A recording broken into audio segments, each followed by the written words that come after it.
Okay, my name is Julie Weah, and I work for the Foundation for Community Initiatives, FCI. At FCI, we work with community and natural resource management, governance, and we try to build community capacity to take up their own issues around community development and natural resource management and governance, and we're based in Liberia. Okay. And so are you any relation to the soccer player, politician, George? No. No. Yeah. No. Is that a common name? Yeah, it's a common name from some regions, like the Western region. It's a common name. So tell me about your work, and how it plays out. What exactly do you do, and how do you help people on the ground who need it? Okay, what we do around natural resource governance and management is from the standpoint where our countries, especially African countries, they have natural resources. They are rich in natural resources, but yet the population is poor. The population doesn't benefit from the way in which natural resources are being used from the country. Let alone the communities. They are the worst. They are at the worst end, because they are the ones who supervise, they are the ones who take care of those resources. And so the issue of trying to get communities to benefit from natural resource became a central issue, because as it is now, there's no way you can stop the government from using the natural resources. So the only thing you can try to do is to push them to get communities to get a fair share of the revenues that will be generated from the usage of the natural resources. So then we begin to engage communities, because we realize that communities by themselves, they don't have the capacity to do that. They don't even know how to do it. They lack the information. They lack the ability to do it. So we begin to engage communities. And firstly, by helping them to get organized, because they are there, but they are scattered. And to be able to push your issues, you have to be organized. So we began by helping communities get organized, get them into little groups, and we took advantage of the fact that some communities already have groups that have solidarity with each other around certain issues, but those issues did not really include natural resource issues, because they felt that such discussions were only meant for local leaders. So we took advantage of those kind of platforms and tried to introduce the issue of natural resource management. And so we started with that. Then later on, we began to do some capacity building activities with them, hold some meetings that would bring different community members together to talk about what is happening in the region. And then we also try to do some training for them, because as the group, they need to know where to go, how to go there, who will be their friend, who will be their enemies in pushing for their rights. So what is, when you talk about natural resources, what do you mean by that? I will talk about forests, we'll talk about the land, we'll talk about the iron ore, we'll talk about the fishes. Those are all things that the country depend on to raise revenue for the benefit of the citizens. But yes, indeed, we haven't seen that so far. And FCI, over the years, realized that there were many groups that were helping the communities to start to talk about their benefits.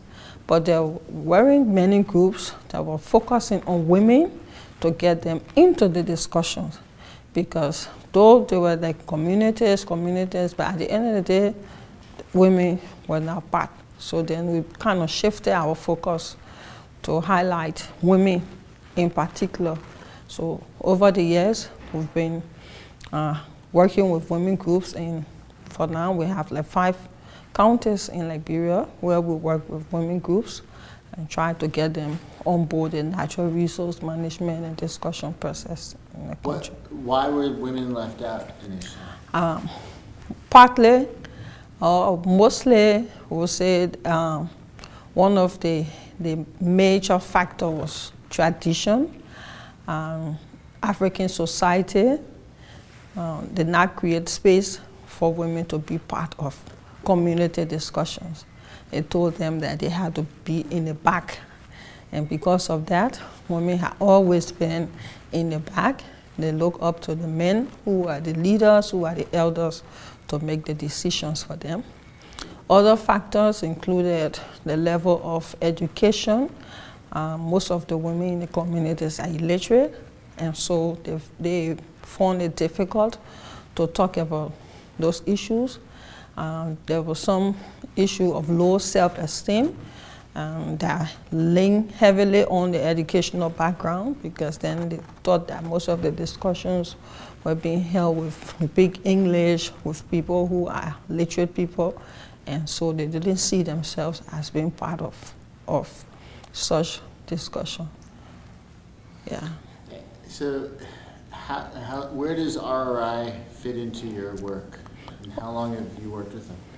Okay, we've been working with RRI since 2010. And how did RRI fit into our program? We realized that RRI has a gender focus to their work. And so when that was then Solange, there was a meeting in Monrovia, and she participated in that meeting. It was organized by the African Community Rights Network, and it was during that meeting we were also introduced to Solange.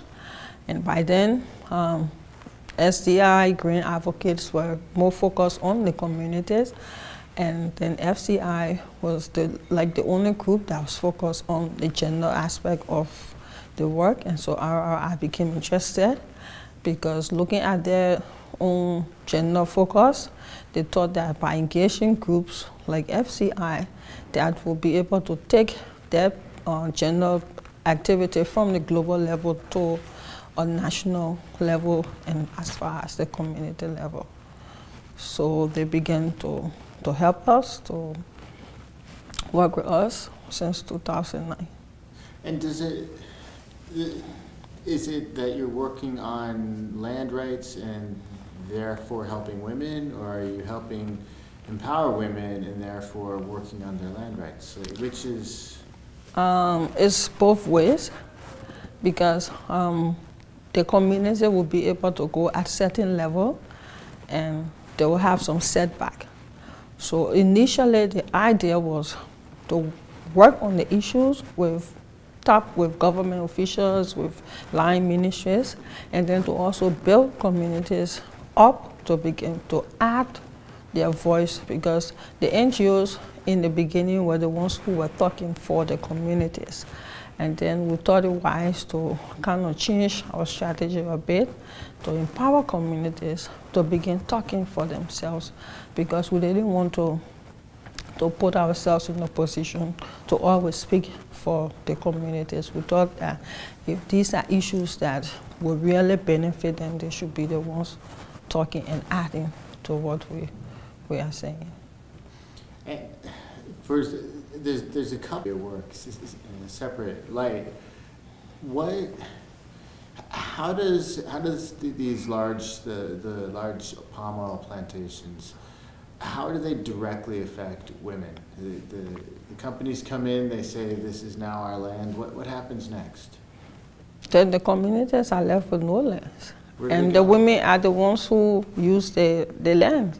They are the ones who go out for firewood. They are the ones who go out for fishing. They are the ones who go to collect medicinal plants to heal illnesses and sicknesses. So if you have a situation where the large companies come and take all of the lands, then the communities are left with no option, especially the women, because in some cases the men have skills. So best being best, they are able to get employment with the companies, for example. If they don't see any other option, then they go for employment with the company. But then the women are at the loose ends, because the kind of work that the company will be putting out for employment will be work that women will not be able to do, considering their strength, considering the nature, the conditions under which those contracts will be available. For example, there are now complaints that there were communities that women try to say, no, since we don't have any other thing to do, you have to employ us. And so they said, fine, we'll employ you. And then you are asking the woman to get up as early as 2 a.m. to wait for maybe a tractor that will come to take her to work and all of that. So sometimes you don't find the women trying to actually push for employment. And so they are just there. There's also an issue now with Semtaibi, because it's another large-scale plantation. It has taken all of the lands, and the women have nowhere to farm. With working with RRI, how do you see, is there hope to change things in 5 years, 10 years? Yes. Some of the discussions we're having now is to look at what we've been doing in the past and how we can improve on that. And I think RRI support to what we've been doing at the country level has helped us to put the issues in front of those who are the decision makers. We've been able to get them on the alert that this is an issue, you need to look at it, you need to address it. We could not have done that maybe in the absence of RRI, because then at some point you don't have too many maybe groups who want to look at those kinds of issues in the beginning, unless that now, because they have other interests, like for RED, like for flagged VBA, it's beginning now to be a most talked about issue. So RRI support over the years has really helped us to at least create that awareness amongst our decision makers that there's a need to do something. Yeah. I think that's good. Mm-hmm. Yeah. Great. Okay. And then last question, just to get your permission for RRI to use this interview for promoting its work. Are you okay with that? Yeah. Okay. Thank you so much. I really appreciate your time. Thank you.